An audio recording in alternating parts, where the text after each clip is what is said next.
Buenas noches. Palabra de honor en su edición 13ª. Espero que no sea ninguno supersticioso, pero va a ser una edición especial. A punto tal de que vamos a apartarnos del esquema habitual. No va a haber editoriales ni de Eduardo ni mía, y tampoco va a haber mi columna final, La ciudad que queremos. Porque vamos a dedicar todo el programa a una entrevista con un invitado muy especial, que ya van a saber quién es. Así que los invitamos ahora a ustedes a acompañarnos. Vamos a sentarnos en la mesa y conversar con este invitado al que vamos a dedicarle el programa entero. Pero antes, felicitaciones, Prudencio, por el flamante nieto. Ah, bueno, muchas gracias. Vos sabés que el abuelo es el nexo entre el individuo y su historia personal. Sí, yo no debuto como abuelo, pero es mi primer nieto varón, así que tiene un significado muy especial. Muchas Normalmente gracias. el abuelo le habla al nieto de su abuelo, de manera tal que conecta 4 generaciones. Caramba. Que es un siglo. Y ese es el puente generacional y es la importancia del abuelo, que sos vos ahora abuelo por tercera vez. Bueno, además les cuento que Eduardo ha tenido la gentileza de hacer que mi nieto, que ha nacido hoy a mediodía, tuviera apenas nacido un poema dedicado a él. Así que realmente un privilegio para Martiniano, que cuando tenga conciencia lo va a saber apreciar. Porque vale la pena. Vamos entonces con nuestro invitado. No el poema invitado. martiniano.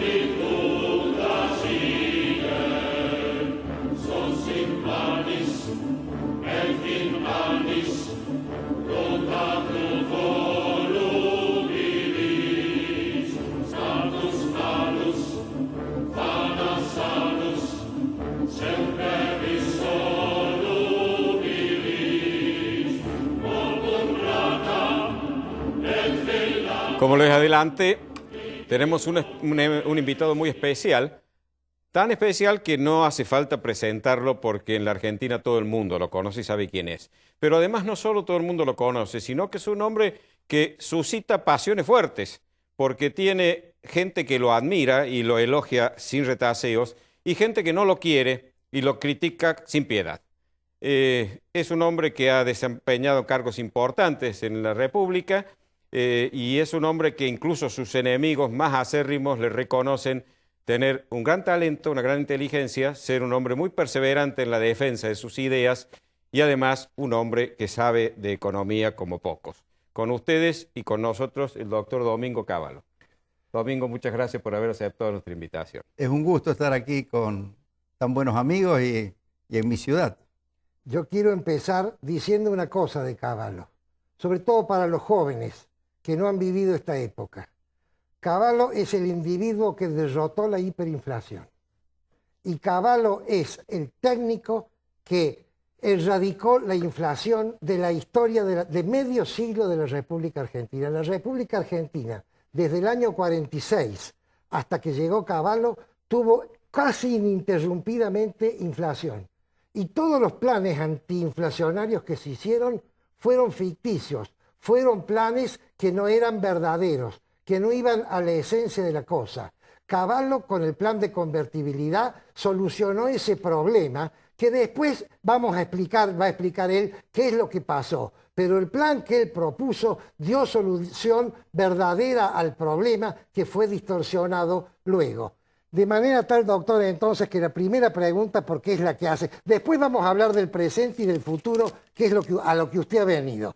Pero la gente no puede no preguntarse por qué el plan de convertibilidad, que aparentemente fue tan importante y que dio tan buenos frutos al principio, no concluyó en forma satisfactoria.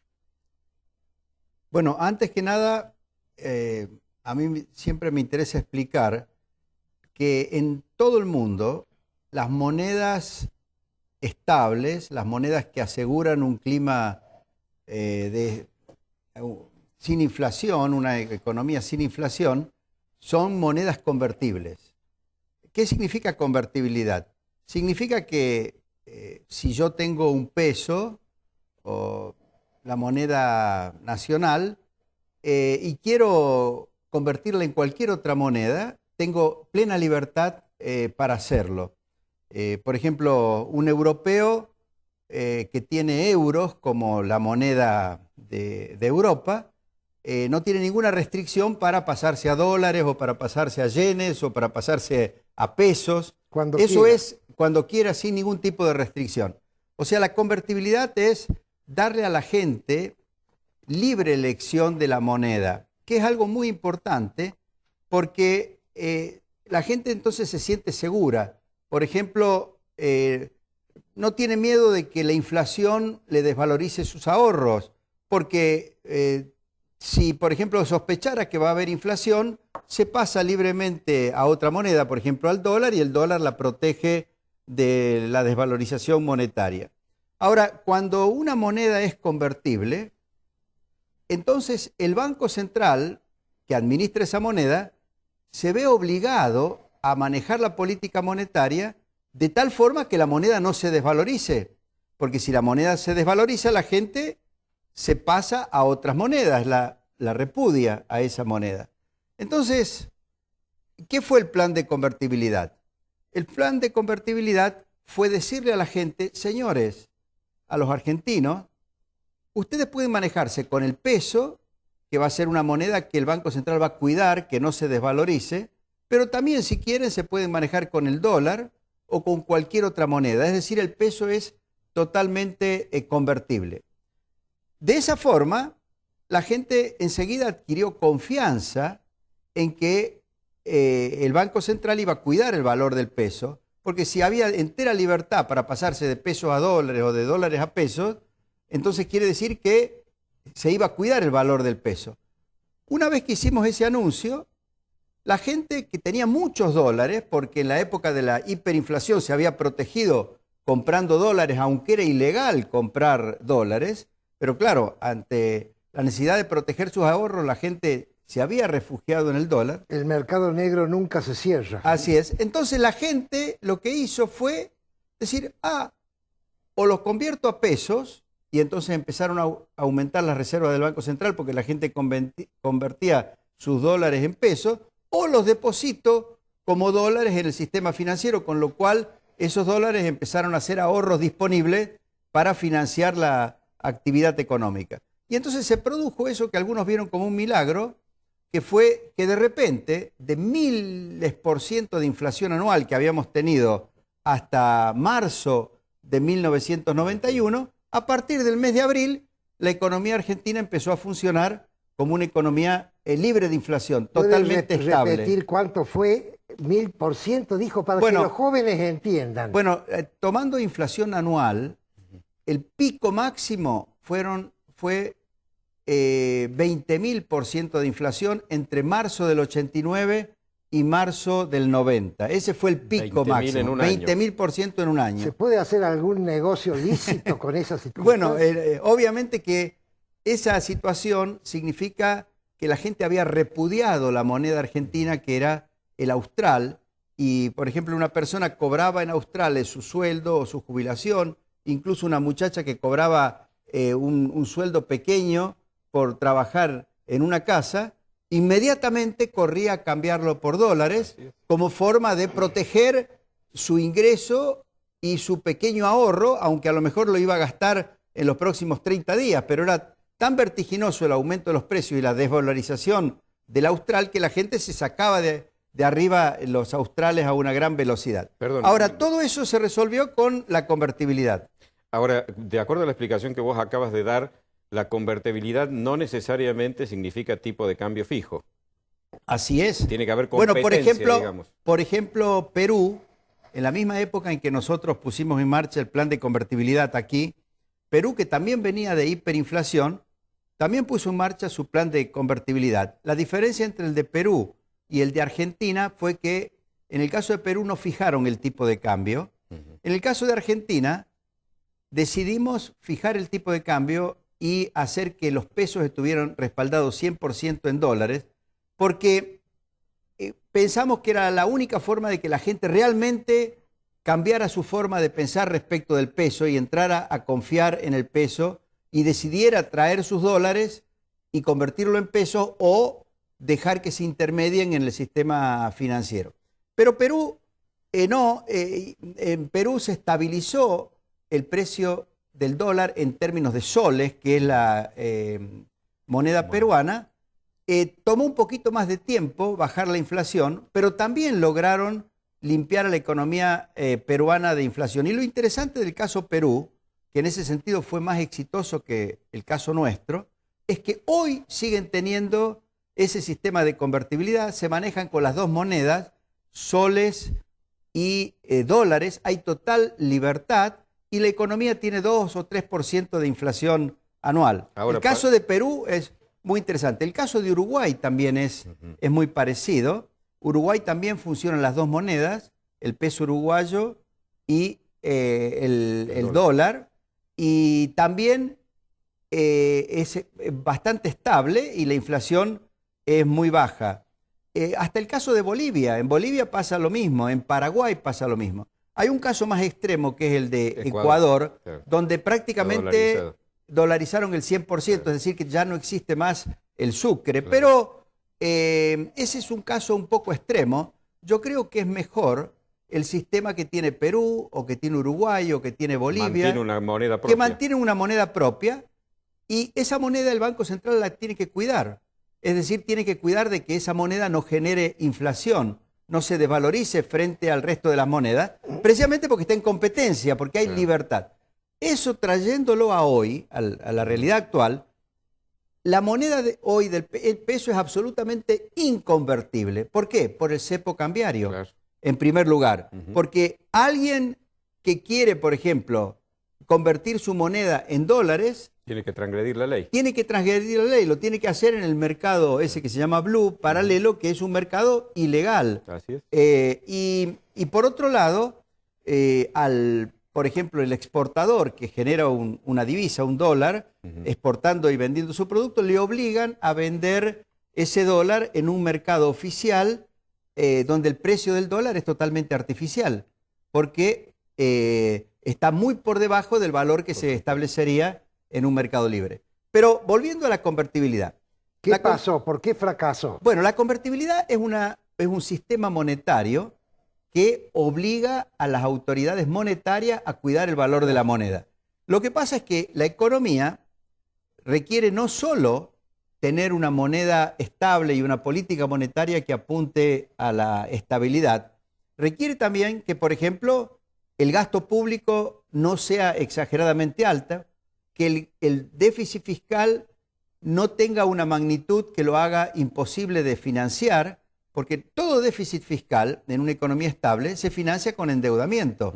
Ahora, si el déficit fiscal termina siendo muy alto, el endeudamiento es también muy alto y se acumula un problema de deuda. En el caso de Argentina, hubo en particular un tipo de deuda que fue la que desestabilizó todo el sistema, no solo monetario, sino el sistema económico en general y el sistema financiero, que fue la deuda de las provincias con los bancos argentinos. Esa deuda, lamentablemente, se garantizó con la coparticipación federal, o sea que teóricamente los bancos la iban a cobrar seguro, porque los recursos de coparticipación al vencimiento de la deuda deberían haberse aplicado para cancelar esa deuda, pero se pactaron a unas tasas de interés flotantes y muy altas. Es sorprendente que entre el 97 y el 99, en esos 2 o 3 años, se haya permitido que las provincias se endeudaran como lo hicieron con el sistema bancario. Mientras yo fui ministro hasta el 96, estaba absolutamente prohibido que las provincias le pidieran dinero a los bancos y, por supuesto, estaba prohibido que utilizaran los recursos de la coparticipación federal para garantizar deuda provincial. ¿Tuvo algo que ver el encontronazo entre Sí, Menem y Duhalde? ese fue el gran problema. El tema es así. Por el Pacto de San José de Flores, la provincia de Buenos Aires mantuvo el Banco Provincia, cuando todo el resto de las provincias, de las provincias fueron privatizando sus bancos. Por ejemplo, Santa Cruz, con Kirchner de gobernador, la privatizó. Santa Fe, con Reutemann de gobernador, lo privatizó. Aquí en Córdoba no se privatizó el Banco de la provincia de Córdoba, pero fue una excepción. Pero estaba sujeto al Banco Central. Estaba sujeto Aires, no. al control del Banco Claro. Central y el Banco Central lo empezó a controlar bastante bien después de la crisis que tuvo el Banco de Córdoba en el año 95, ¿no? Pero Duhalde, cuando quiso ser candidato a presidente y se veía compitiendo con Menem, porque Menem quería la reelección, Duhalde empezó a gastar mucho en la provincia de Buenos Aires. Para financiar ese gasto, que generaba un déficit importante, primero fue utilizando los depósitos que la provincia tenía en el Banco Provincia, pero eso fue disminuyendo la capacidad prestable del Banco Provincia, y después le colocó mucha deuda provincial al Banco Provincia, es decir, tomó prestado en el Banco Provincia. Resulta que los otros gobernadores no podían hacer lo mismo porque no tenían sus bancos provinciales. En alguna medida lo podía hacer Córdoba, pero muy limitado porque el Banco Central estaba controlando mucho Claro, al habría que Banco aclarar Provincia que- de Córdoba. Que el Banco Provincia de Buenos Aires no está regulado por el Banco Central, Así por es. el Pacto de San No, José sí, de ya lo Flores. dijo, lo Claro. acaba No está ¿Cuándo? regulado por el Banco Central. ¿Cuándo habrá La- un historiador que explique bien ese tema? Claro, me acuerdo que Castro Garayzábal cada vez que podía lo señalaba, que ese era una especie de privilegio que tiene, no, una especie, un privilegio que tiene Los derechos la provincia de que Buenos tuviera Aires. expresamente al momento de su incorporación, decía Así la es. El Constitución. querido Así Negro es. Castro. Así es. Entonces, Duhalde endeudó mucho a la provincia de Buenos Aires con el Banco Provincia. Los otros gobernadores, para darle apoyo a Menem por la reelección, le pidieron a Menem que autorizara que ellos pudieran endeudarse con los bancos Ujú. privados, los bancos que ya no eran de las provincias, y Menem lo autorizó a utilizar la garantía de coparticipación como, digamos, para obtener esos créditos. Y ahí en 2 años, 97, 98, en 3 años, 97, 98, 99, aumentó la deuda de las provincias con el sistema bancario a tasas flotantes y muy altas de interés. ¿Qué ocurrió? Mientras los bancos tenían mucha liquidez, esto no era un gran problema porque también les quedaban capacidad prestable para atender al sector privado. Pero desde la crisis rusa, a fines del 98, y sobre todo desde la crisis brasilera del real, la liquidez empezó a ir de la Argentina, porque muchos que habían traído fondos a la Argentina dijeron, bueno, a lo mejor Argentina va a entrar en problemas, y la liquidez empezó a ir. Cuando la liquidez empezó a ir, los bancos provinciales no podían pedirle a las provincias que devolvieran, al contrario, le tenían que seguir prestando para que las provincias no cayeran en mora. Claro. Y tuvieron que restringir severamente el crédito al sector privado, que ese fue un factor que acentuó el proceso recesivo. Pero lo peor de todo es que en el año 2001, cuando ya la tasa de interés subió mucho porque subía el riesgo país y porque se pensaba que la Argentina podía caer en default, esta tasa de interés que tenían que pagar las provincias a los bancos era del orden del más del 20% entre la tasa En de los dólares. dólares, en dólares o en pesos, pero era era prácticamente era lo mismo. lo mismo. Ujú. Entonces, esa deuda fue la causa de la crisis financiera del año 2001, porque muchos dicen fue la crisis de la convertibilidad. No, en el año 2001 lo que hubo fue una crisis financiera. La gente empezó a retirar los depósitos de los bancos. Primero los retiraron los grandes depositantes y después finalmente también la gente porque se entró A a dar asustar. Cuando los depósitos se van de los bancos, obviamente los bancos se quedan sin liquidez.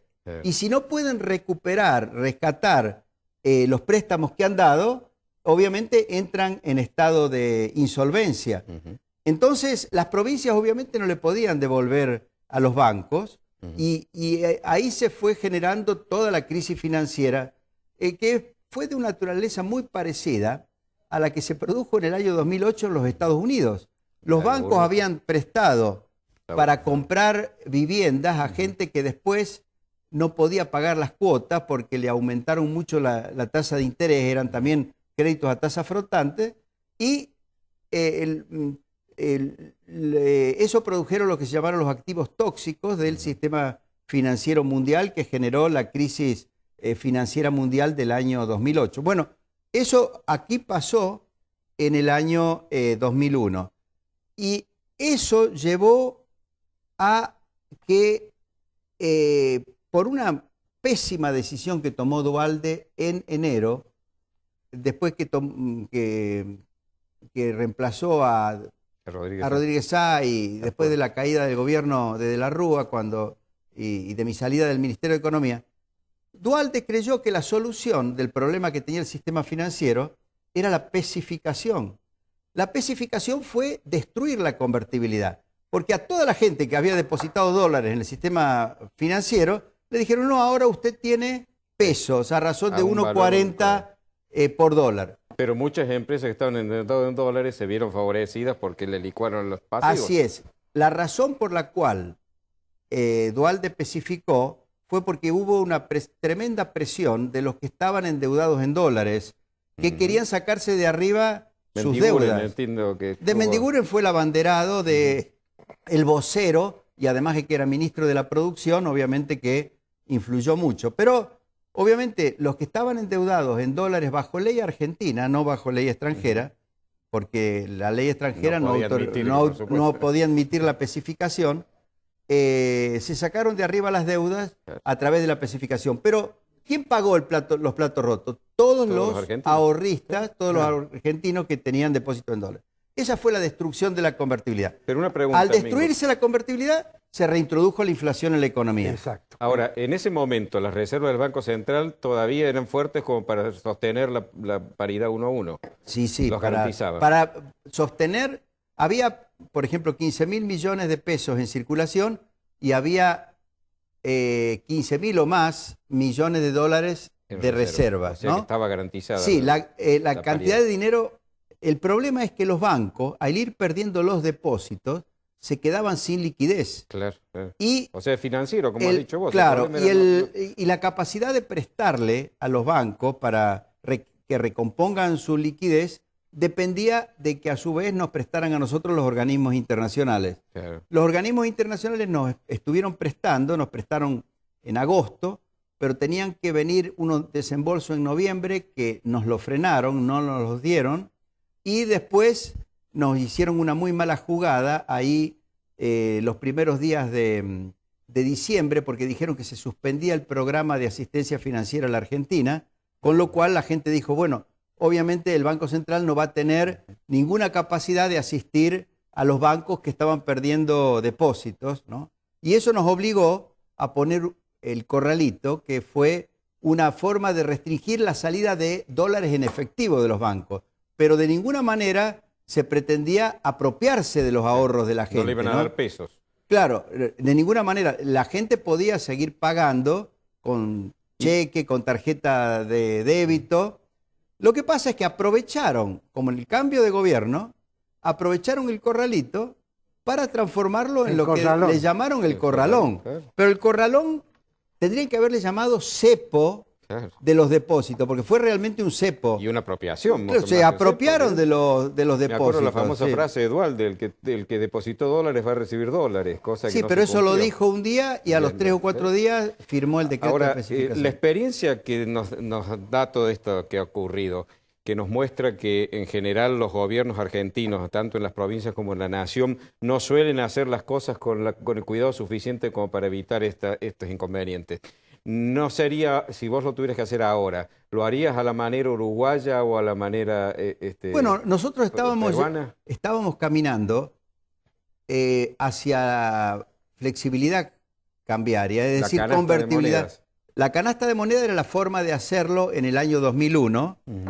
Y además había que terminar la reestructuración de la deuda, porque con vencimientos de deuda en dólares, ahí a la vuelta de la esquina, haber dejado flexibilidad cambiaria, que inicialmente hubiera producido una devaluación, iba a crear la expectativa de un default de toda la deuda, que había pasado ya con México en el año 94, 95. En lo que se llamó la crisis tequila fue porque México decidió una devaluación del 20% cuando tenía unos tesobonos que eran deuda en dólares que vencían a los pocos meses. Eso creó la expectativa de que México se iba al default. Y si no fuera por una gran asistencia financiera que le dieron los Estados Unidos, hubiera caído en default México en ese momento del 95. Entonces, no podíamos nosotros provocar un fenómeno de esa naturaleza. Por eso estaba en marcha la reestructuración de la deuda, que ya se había logrado en más de un 50%, y se había logrado de una manera que se iba a completar con un mecanismo que iba a asegurar que no quedaran fondos buitres o holdouts que pudieran accionar contra la Argentina. Lamentablemente, esa reestructuración bien planeada de la deuda nunca se No alcanzó. llegó a... cláusula de salida consensuada. Así es, así es. Eso es que habría que explicarlo porque pero no es tan vamos sencillo. a parar acá, doctor, Vamos a hacer un un pequeño cortecito y ya seguimos con ¿Cómo otro no? tema. ¿Cómo no?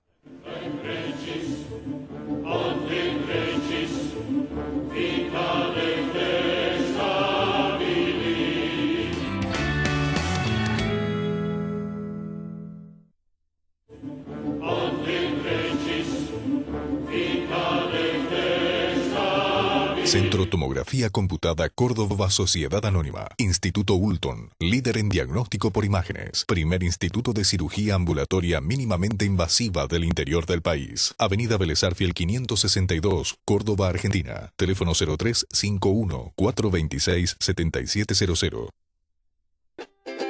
Ahora comprar tu auto es una experiencia única. Llegó AutoCity, un nuevo espacio con 0 kilómetros, usados, pista de prueba y área de servicios. AutoCity, los autos evolucionan. El lugar donde encontrarlos también.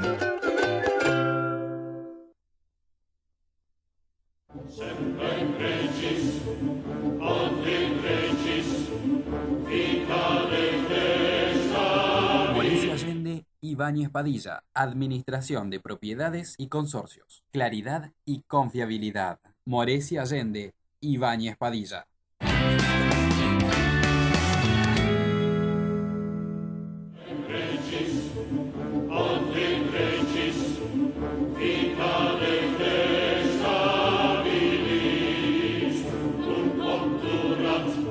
Me alegro, doctor, que haya explicado lo de Duhalde, que el problema fue una confrontación entre la Nación y Buenos Aires, figurita repetida, porque eso no lo dice nadie y mucha gente le atribuyó a usted esta hecatombe. Así Pero es. tengo que hacerle una pregunta, doctor, que los televidentes me exigen que la haga. ¿Sí?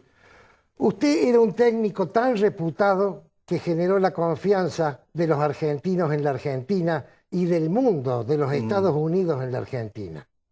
Cuando usted se dio cuenta que Menem no hizo la segunda parte del plan, que era ajustar el gasto público, y que además de eso venía el descalabro político, ¿no debería haber dicho, señores, yo no soy más garantía de este plan porque la segunda parte no se está dando? Yo me fui del gobierno en el 96, estaba dando una lucha frontal contra las mafias enquistadas en el poder, y yo creo que esa fue una lucha que valió la pena porque hoy estaríamos mucho peor. Hay mafias y hay narcotráfico y hay un montón de problemas hoy en la Argentina, pero serían mucho mayores de no haberse dado esa lucha que yo di en ese momento. Pero yo no solo dejé el gobierno de Menem, sino que promoví la creación de Acción por la República y me puse a trabajar en política y fui candidato a presidente en el 99. Antes fui elegido de nuevo diputado nacional en el 87 y en mi campaña electoral del 99 yo expliqué el problema muy serio que creaba este endeudamiento de las provincias con el sistema bancario. También expliqué que había que introducir flexibilidad en la convertibilidad. Me acuerdo que cuando yo expliqué la idea de la cesta de monedas,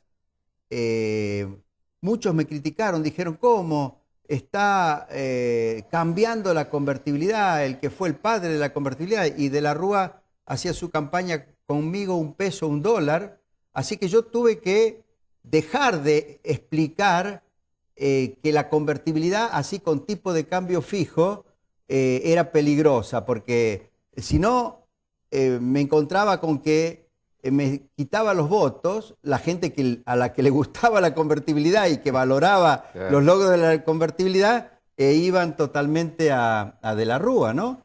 Entonces, obviamente una campaña electoral no es un lugar donde uno puede explicar temas técnicos que son un poco complejos.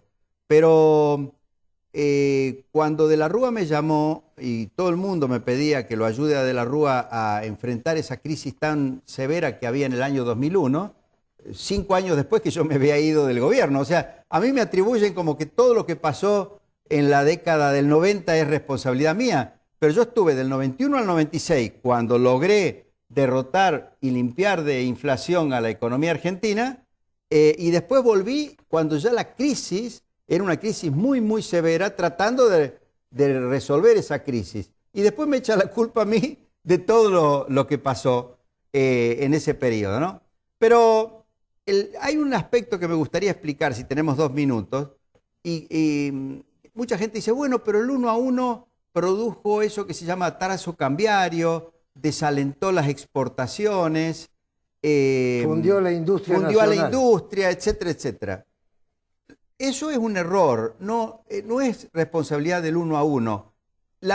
El problema que hubo con la industria y también con las exportaciones en general en el periodo 98 o 99 hasta el 2002, hasta el 2001, tuvo que ver con que fueron años en que las circunstancias internacionales eran totalmente adversas a la Argentina. Es decir, los precios de los productos de exportación estaban por el suelo, había también una recesión en el exterior y Brasil estaba con problemas, y Brasil era uno de los mercados importantes nuestros. Entonces, sin convertibilidad todavía hubiese sido peor el clima recesivo y el proceso de desindustrialización en ese periodo. Y en el libro yo muestro un gráfico que es muy elocuente. Vamos a mostrar el libro, señor director. Se llama Camino a la Estabilidad, Domingo F. Cavallo, editorial Sudamericana. En este libro... Siga hablando, doctor. Sí, en este libro hay un gráfico que muestra cómo evolucionaron las exportaciones en cantidades, es decir, a precios constantes, en la década del 90 comparado con los últimos 10 años. Y crecieron mucho más en la década de los 90, incluidas las exportaciones industriales, que en los últimos 10 años. A pesar de que en los últimos 10 años aparentemente la moneda argentina estuvo más desvalorizada, el precio del dólar fue mucho más alto que en aquella época. ¿Y eso por qué se explica? Se explica, las exportaciones crecieron en aquella época, a pesar del 1 a 1, porque hubo inversión muy eficiente que hicieron las empresas, avanzó mucho la infraestructura, sobre todo energética y de transporte, lo cual es un elemento muy importante para la productividad de una economía, y hubo aumentos de productividad que le dieron competitividad tanto al campo como a la industria, y entonces se produjo una expansión de las exportaciones que fue muy saludable para la economía argentina. ¿Se Por exportó supuesto, más que en la década del 2003 sí, al 2013? a precios constantes. O sea, si uno toma No volúmenes, los volúmenes debidamente ponderados, creció mucho más la exportación. No solo la agropecuaria, sino la industrial, la de combustibles, por supuesto, en la década del 90 que en la última década. Eso a mucha gente le sorprende, pero tiene una explicación muy sencilla.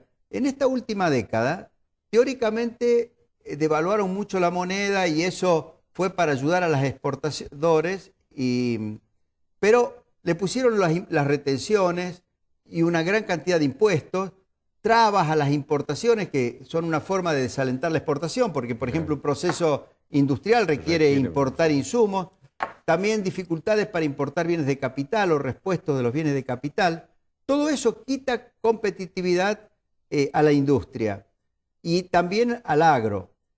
Por ejemplo, yo veo que en este momento los candidatos a la presidencia empiezan a decir que van a eliminar las retenciones y algunos dicen, bueno, lo vamos a hacer prudentemente, porque no se animan a decir que van a eliminar totalmente las retenciones. Y yo les digo, nosotros eliminamos totalmente las retenciones en el mismo momento en que lanzamos la convertibilidad. El 1 de abril del año 91, ese día se pasó de retenciones que eran el 35%, como son ahora, a 0. O en el caso de la soja, a 5, porque se mantuvo una diferencial con la exportación de aceites y de pellets y la exportación del poroto de soja. Pero se eliminaron las exportaciones, la retención, y por eso se produjo todo el fenómeno de modernización del campo que caracterizó a la década de los 90 y que, por supuesto, de la que sacaron provecho este gobierno, porque ya en esta última década el precio de la soja se multiplicó por 4, por 5. Estaba preparado el campo para producir. Pero fíjense, si no hubiera sido por el aumento de productividad y de rendimiento y el avance tecnológico que se había producido en el campo en la década de los 90, y si no hubiera sido por toda la capacidad productiva en materia energética y de transporte que se había instalado en esa década, no se podría haber producido los años de crecimiento que tuvimos en los 2000, después de... No se hubiera podido satisfacer Todos la le demanda. atribuyen a la devaluación de Duhalde el que se haya reactivado la economía. En realidad, la reactivación de la economía y los años de crecimiento del periodo de los Kirchner tuvieron mucho más que ver con las inversiones de los 90 y con la bonanza internacional en los términos, los precios de los productos de exportación muy favorables que tuvimos, que con las políticas que aplicó el gobierno de los Kirchner. Por eso, cuando el presidente de la Sociedad Rural ha dicho que esta última década es la década depredada, u otros dicen la década verdaderamente perdida, porque se perdió una oportunidad que no sabemos si se va a repetir en el país, porque términos del intercambio, es decir, precios de exportación tan favorables como los que tuvimos en esta última década, nunca se habían dado en la historia argentina y no sabemos si se van a volver a repetir en el futuro. Doctor, para tratar dos temas más, fondos buitres, y después pasamos a que explique su libro y qué propuesta haría usted en el 2015. El término fondos buitres, el primero que lo introdujo en la Argentina fui yo, porque durante el mes de noviembre, cuando estábamos llevando adelante la reestructuración ordenada de la deuda, en eso que se llamó transformación de los bonos y otras acreencias en un préstamo garantizado al gobierno, con una tasa máxima de interés del 7%, alargamiento de los plazos de amortización, había muchos trabajando para que eso fracasara, porque quería que nos fuéramos al default desordenado de la deuda. ¿Quiénes eran los que querían eso? Los fondos buitres, porque los fondos buitres, como ocurre con los buitres en general, necesitan que haya un gran desorden, que se desvaloricen totalmente los activos argentinos para ellos comprarlos baratos y luego, como tienen mucha capacidad de aguante y mucha capacidad de litigio, llevar adelante un juicio y terminan cobrando no solo lo que era el valor original de esa deuda, sino los intereses acumulados y punitorios, que es lo que ha terminado pasando. Porque los países no se funden en definitiva. Y porque en realidad algunos aceptan quitas, como después aceptaron, pero los que se quedan con esos bonos y hacen los juicios terminan ganando muchísimo. Nosotros justamente habíamos planeado una reestructuración de la deuda que tenía dos partes. Una que se completó exitosamente y que pasó a ley argentina casi la mitad de los bonos que estaban bajo ley extranjera. Y al resto de los bonos que quedaban bajo ley extranjera le íbamos a ofrecer un canje, pero en ese canje iban a tener que entrar todos obligatoriamente. ¿Por qué? Porque si no se quedaban con bonos viejos, si no entraban al canje, que perdían la jurisdicción de Nueva York. Porque nosotros teníamos una forma, se llaman cláusulas de salida consentida, que si uno las pone en los bonos nuevos y obtiene un porcentaje de los acreedores que voten a favor, le cambian las cláusulas a los bonos viejos y perdían la jurisdicción de Nueva York, con lo cual no iban a poder hacer estos juicios que ahora han ganado. Lamentablemente, esa segunda etapa de la reestructuración que se iba a lanzar el 15 de enero, no se lanzó porque antes de eso vino el cambio de gobierno, vino la especificación desarmó toda la reestructuración que nosotros habíamos hecho, el préstamo garantizado, porque se especificó el préstamo garantizado y los que habían traído sus bonos en dólares pidieron que les devuelvan los bonos en dólares, con lo cual volvió a haber una gran cantidad de bonos bajo ley extranjera, 90.000 millones, y después llevaron a cabo una reestructuración en el año 2005, donde no pusieron estas cláusulas de salida consentida. En lugar de eso, dictaron una ley argentina que dicen que nunca se le va a pagar a los que no se presenten. Pero esa ley no se puede aplicar en Nueva York, donde iban a litigar los fondos buitres. Y además se puso una cláusula que no existía en otras reestructuraciones, que si se le terminara pagando a los fondos buitres mucho más que lo que se le había pagado a los reestructurados van a tener derecho a cobrar lo mismo que los fondos buitres, con lo cual sería una catástrofe. Claro, esa cláusula que se llama Rufo. Pero afortunadamente esa causa termina al 31 de diciembre de este año. Por lo tanto, lo único que tendría que hacer hoy el gobierno argentino es decir, vamos a cumplir con la sentencia, pero no podemos cumplir ahora, tenemos que cumplir después de enero, porque si cumplimos ahora... pero la cláusula Rufo yo creo que no, que es cuando voluntariamente el claro, país pero lamentablemente que no se quieren arriesgar. Pero el gobierno ha salido a decir que hay que interpretar la cláusula Rufo. Entonces, como que les da derecho, con lo cual a confesión de parte relevo de prueba. Con lo cual, habiendo metido la pata el gobierno en eso, al interpretar la cláusula Rufo así, ahora tiene que buscar la forma de poder diferir hasta enero el cumplimiento de la sentencia. ¿Qué es lo que le pide a Griesa? Que Griesa se negue. Claro, pero Griesa les ha dicho, si ustedes dicen que van a cumplir con la sentencia y dan alguna garantía de que van a cumplir con la sentencia, entonces yo les doy la extensión de la suspensión de ejecución de sentencia, eso que se llama stay en inglés. Claro. Pero ahí están entre tiras y aflojes. Yo espero que el gobierno argentino lo convenza a Griesa de que tiene intenciones de cumplir con la sentencia, pero que si lo puede hacer en enero y que entonces haya una extensión de la suspensión y que no entremos en default el miércoles. Porque si Argentina entra en default del miércoles, ¿qué es lo que va a pasar? Van a aparecer un montón de otros buitres. Claro.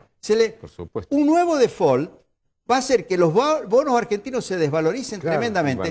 Seguro que estos mismos u otros van a hacer la misma operación que hicieron en el 2002. Van a salir a comprar por monedas los bonos argentinos.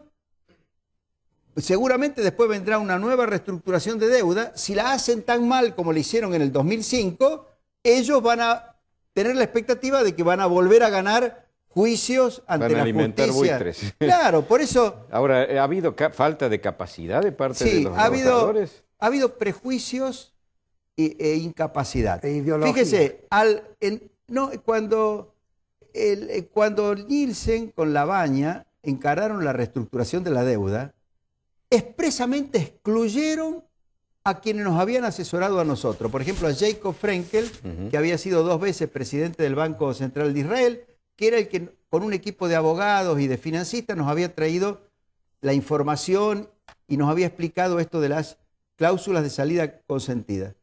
A pesar de que el gobierno finalmente le encargó a Merrill Lynch, que era la institución en la cual trabajaba Jacob Frenkel, no quiso que apareciera Jacob Frenkel, fue como decirle a Merrill Lynch, pero no nos vengan con la misma metodología que le habían sugerido a Cavallo en el 2001. Resulta que se autoinhibieron de aplicar una metodología que les hubiera evitado el dolor de cabeza de los fondos. No tendríamos este problema en absoluto. Doctor, así que lo importante es que cuando se hace algo en el país hay que estar bien informado y buscar el mejor asesoramiento y no tener prejuicios e incluso averiguar cómo lo estaban por hacer antes. Si llegan a la conclusión de que estábamos equivocados, está bien que no, pero ni siquiera se informaron, ni siquiera se enteraron que existía esta solución para prevenir la acción de los por cierto, nunca te consultaron. No, por supuesto que no. Doctor, medio minuto para que hable de su libro.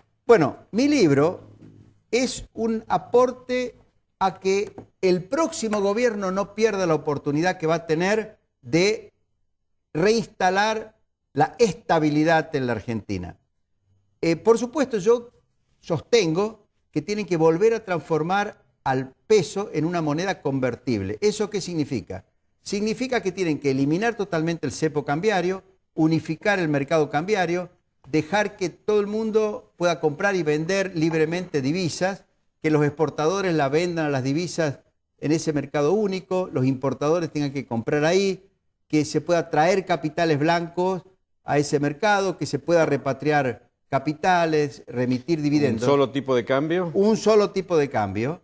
Uh-huh. Y además hay que dejar que la gente, si quiere seguir teniendo sus ahorros en dólares, los siga teniendo y pueda depositarlos. Y pueda depositarlos y pueda también convertirlos a pesos. Uh-huh. Es decir, poner al peso en competencia con el dólar para proteger los ahorros de los argentinos. ¿De un día para el otro como en el 91 o en forma gradual? No, de un día para el otro tiene que ser hecho, porque si no se hace de un día para el otro, no se influye sobre las expectativas y no se produce el shock de confianza.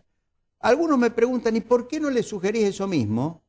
Que lo haga Cristina, este gobierno. Este gobierno no lo puede hacer. No tiene credibilidad. Si lo hace, la demanda de dólares que va a haber en ese mercado único va a ser infinita, porque la gente va a decir, abrieron la venta de dólares en un mercado único y se van a asustar y en 2 semanas lo van a cerrar. Entonces todo el mundo se va a balancear como a la puerta 12 y va... Además no están convencidos. Además, ¿qué ocurre? Estas cosas. Además, si unifican este gobierno, se produce inicialmente una fuerte devaluación del dólar oficial y eso va a dar lugar a un rodrigazo, porque obviamente los sindicatos le van a pedir aumentos de salario de la misma proporción, porque dicen, con esa devaluación va a haber una inflación muy alta. Y por otro lado, como hay tanto atraso tarifario, van a tener que pegar un tarifazo igual o mayor que la devaluación, con lo cual lo que va a pasar es que la inflación va a saltar de 40% anual a quién sabe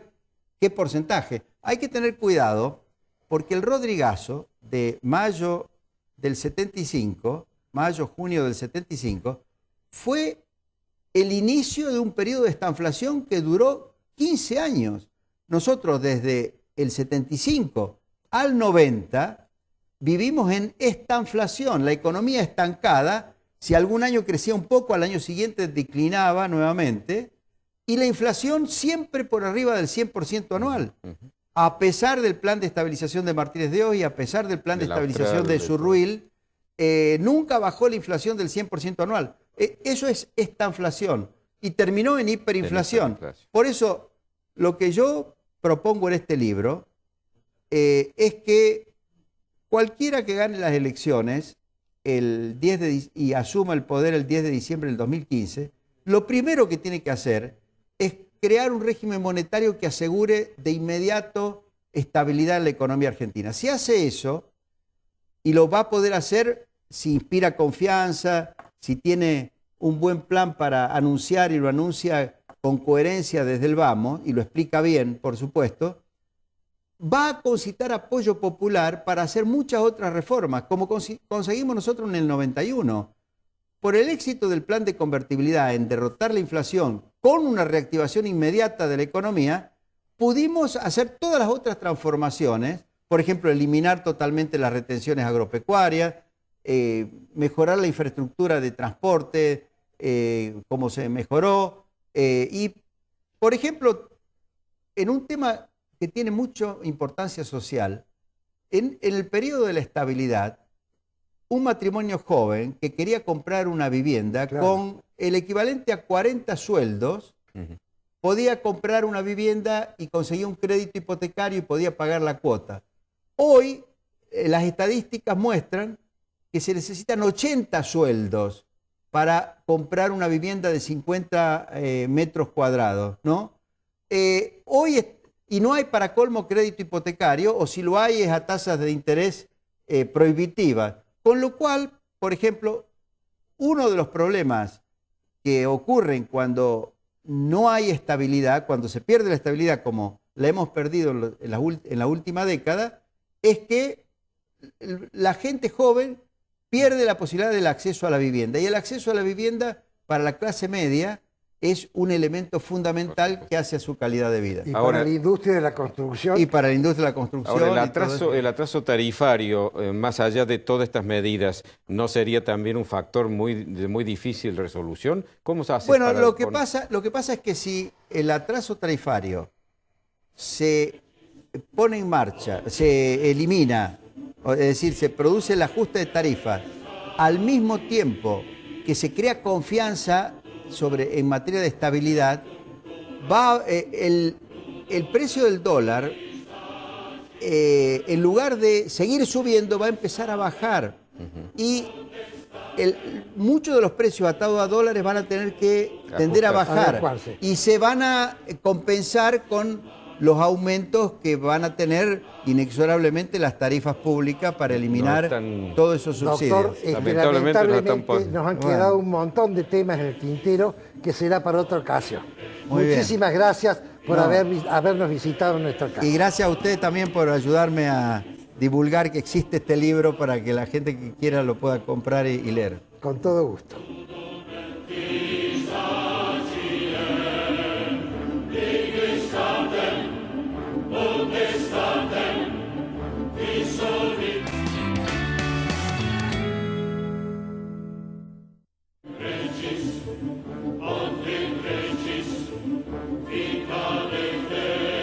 Centro Tomografía Computada Córdoba Sociedad Anónima. Instituto Ulton, líder en diagnóstico por imágenes. Primer instituto de cirugía ambulatoria mínimamente invasiva del interior del país. Avenida Vélez Arfiel 562, Córdoba, Argentina. Teléfono 0351-426-7700.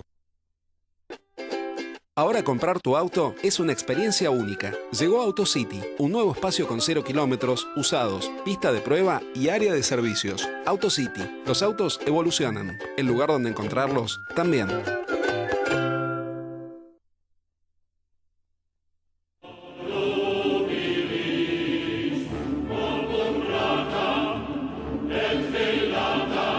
Morecia Allende, Ibáñez Padilla, Administración de Propiedades y Consorcios. Claridad y confiabilidad. Morecia Allende, Ibáñez Padilla.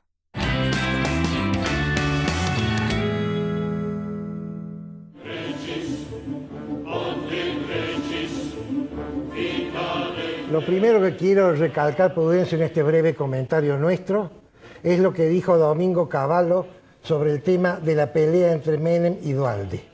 Eso muy poca gente lo sabe, muy poca gente lo ha dicho y la mayoría se han olvidado.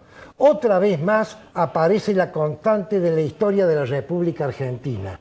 El plan que derrotó a la inflación y terminó con una lacra de 50 años de desaciertos económicos argentinos, una vez más fracasó por una contienda entre la ciudad, estado, puerto, provincia de Buenos Aires y ya no las otras provincias, sino el gobierno nacional.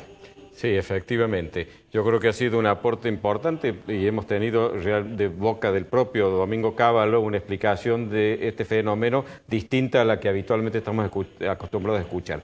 Nosotros no vamos a cometer la insolencia de decirles a ustedes cómo tienen que pensar. Este programa lo que quiere es suministrarle todos los elementos de juicio para que ustedes saquen sus propias conclusiones. Esta vez hemos tenido la suerte de traer uno de los protagonistas de la actividad de la política económica de la Argentina de los últimos 20 años y oír de su propia boca su explicación de una serie de fenómenos que hemos vivido. Ustedes serán los que en función de esas explicaciones saquen sus propias conclusiones. Así que para nosotros ha sido un privilegio poder darles esta muestra para que ustedes reflexionen y en definitiva sigan pensando como antes o cambien su manera de pensar. Y la otra idea oculta que hoy ha salido a la luz, el aumento de productividad en la época anterior al 1.4, es decir, la época de Cavallo, que todo el mundo le adjudica a Cavallo que sí, hizo la convertibilidad pero fundió la industria nacional, ese aumento es superior a lo que vino después y generó mayor cantidad de exportaciones. ¿Qué significa eso?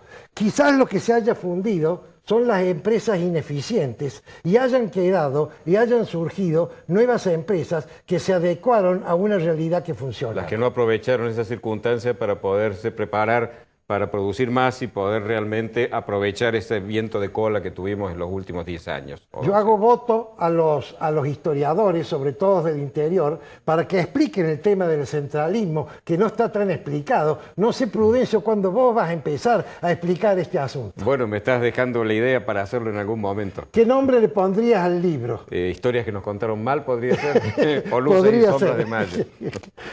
Será entonces hasta el próximo programa, si Dios quiere.